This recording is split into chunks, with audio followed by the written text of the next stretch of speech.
So today we're going to be starting math a little bit differently. We're going to start with a story. The reason we're starting with a story is because we're going to be starting something new.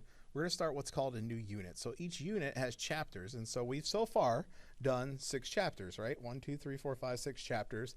We just finished chapter 6, so now we're on chapter 7. But chapter 7, 8, 9, and 10 are part of a new unit, right? Unit 2, which this unit is all about measurement and data. Okay, so anytime we start a new unit, we start with a story. And so the story today is called Making a Kite by Catherine Krieger and Christine Ruiz. So if you look on the cover, look at the things that we need to make a kite. We might need streamer, tape, paper clips, hole punch, scissors, paper, 2 kinds of paper it looks like, string, a straw, right? Those are all the materials that are needed to make a kite. So let's go to the next page. It says, Ellie and Mike get the materials to make a kite. Then they make the body of the kite. Materials: paper kite pattern, tape, straw, 10 paper clips, scissors, hole punch, string, 3 sheets of paper, and then streamer. So it says number 1. Direction number 1, fold the pattern in half. 2, fold along both dashed lines. 3, tape on each end. Okay, all right, let's continue.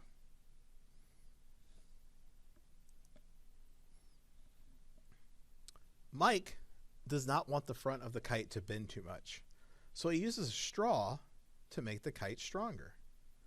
So it says 4. Measure 3 paper clips long. Cut. So we're going to measure the straw using 3 paper clips. 5. Tape the straw on the line.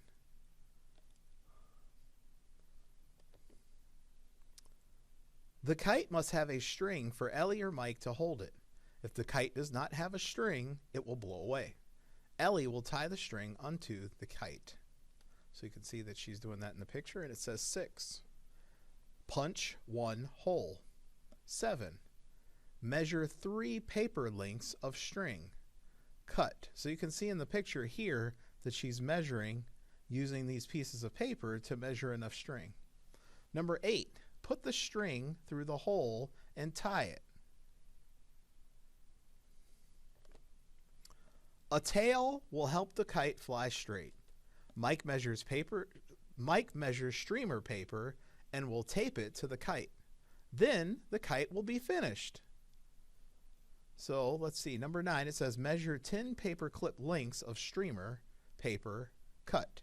So they're using paper clips here in the picture to measure enough streamer paper to put a tail on the kite. Tape the streamer to the kite as a tail. You can make a kite too. Start at the beginning of the story, follow the steps. Awesome.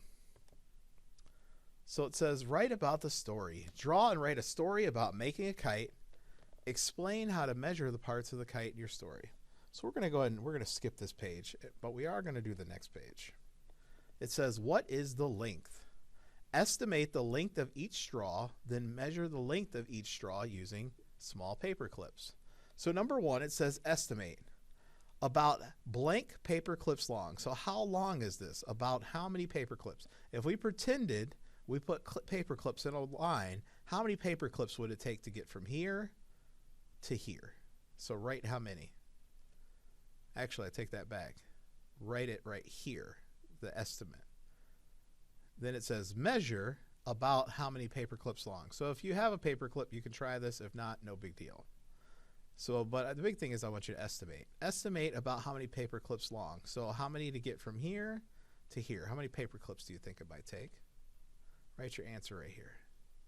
And last one, estimate about blank paper clips long. How long do you think this one might be? How many paper clips would it take to get from there to there? Write your answer here. All right, so now let's see if we can figure this out. So I estimate for this one about 2 paper clips long, right? Because you got to count this one, and we can imagine that there's another paper clip right here, and so I say it's about 2. So this one, I'd say, let's see, another one might be there. And then from here to maybe there. I'd say maybe 1, 2, 3, 4, 5. About 5.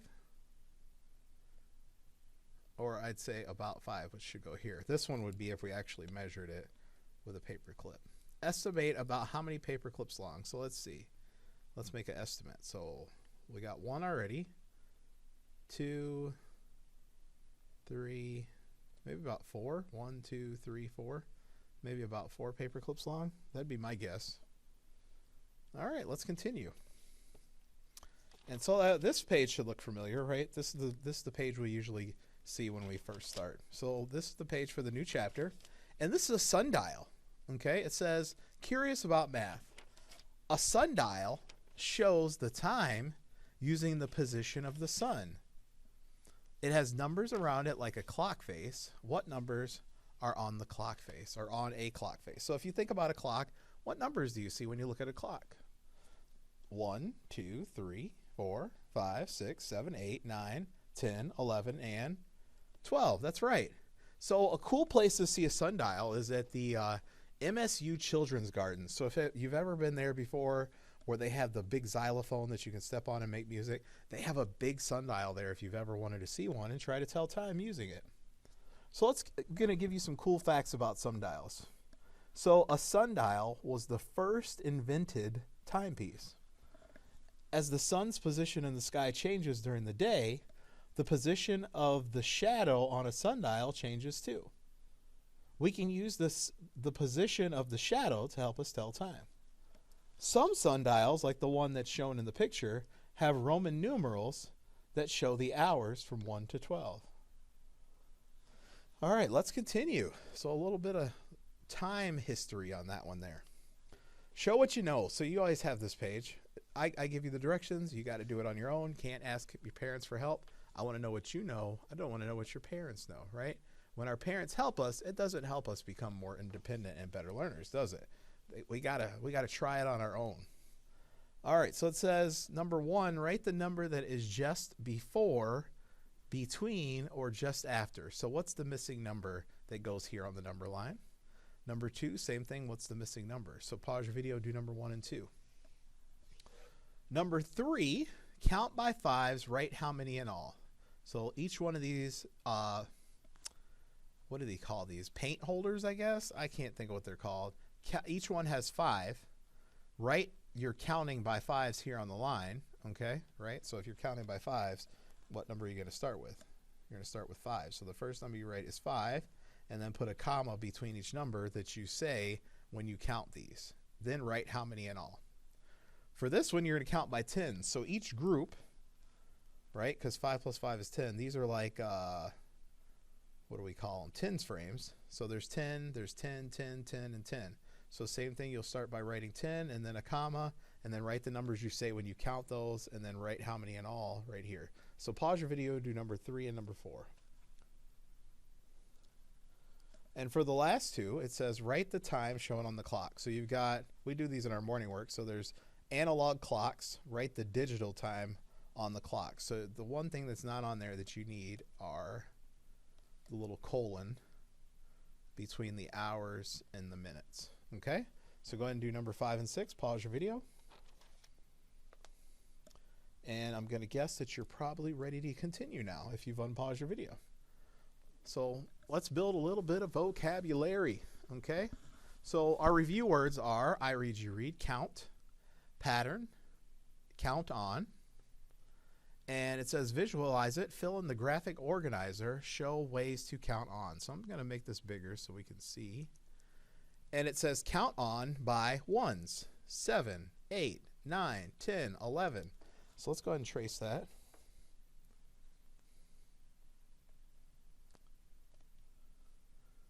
Seven, 8, 9, 10, 11.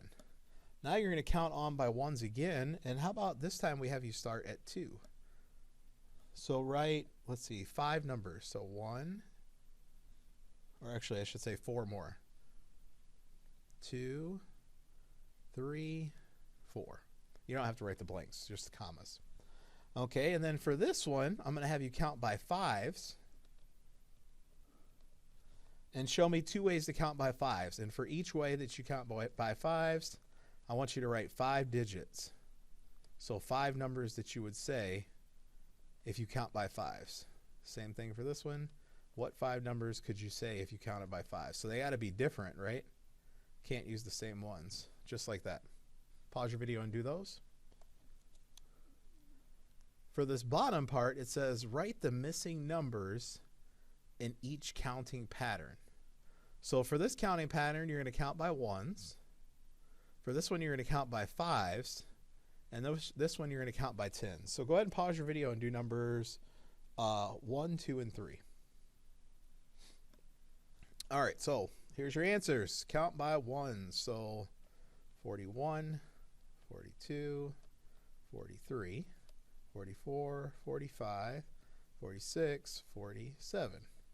Count by fives. 10, 15, 20, 25, 30, 35, 40, 45.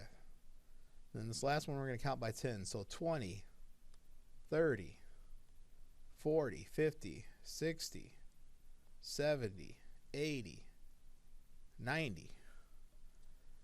All right.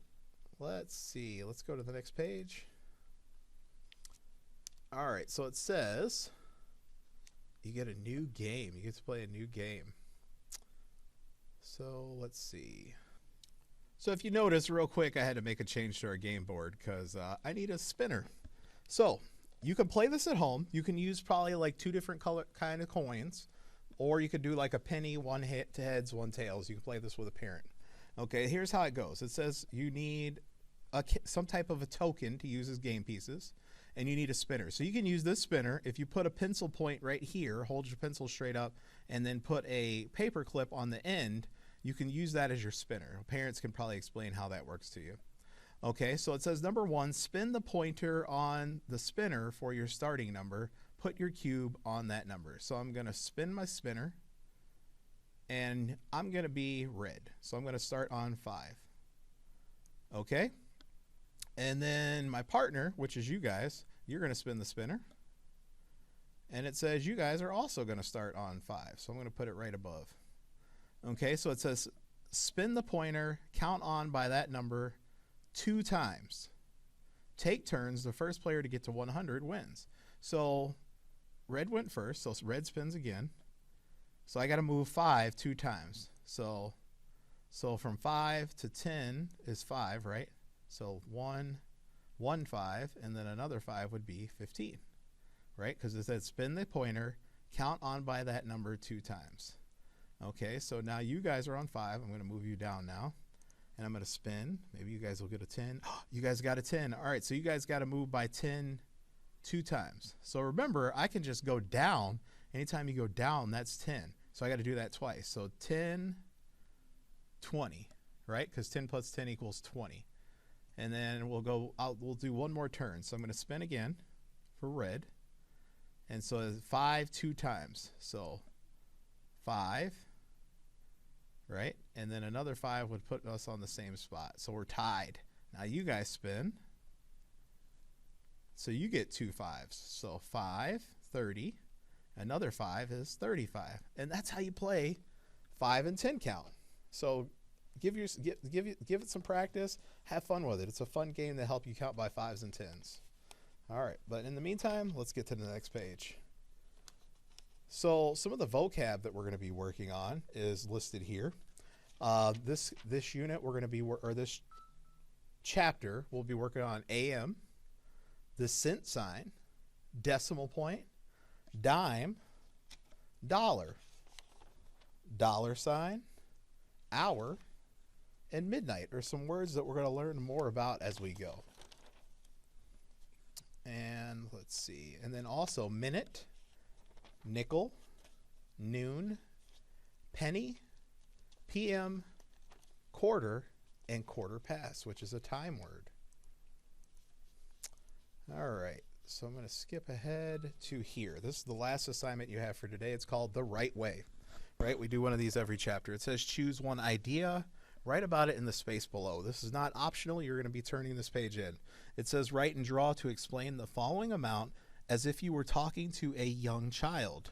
Use another sheet of paper for your drawing. So the amount's $1.36. Or you can tell me what time it is now and use at least 3 of these words in your answer. AM, midnight, noon, PM, quarter past. Or you can write at least 3 things that you know about money. So you have 3 choices of things that you can write about. You don't have to write about them all, but 3 choices of things. You need to write it, not your folks. So 1, 2, 3. 3 choices of things that you can write about. And that is the last thing you're going to turn into me. And tomorrow we'll start 7.1. All right, good luck.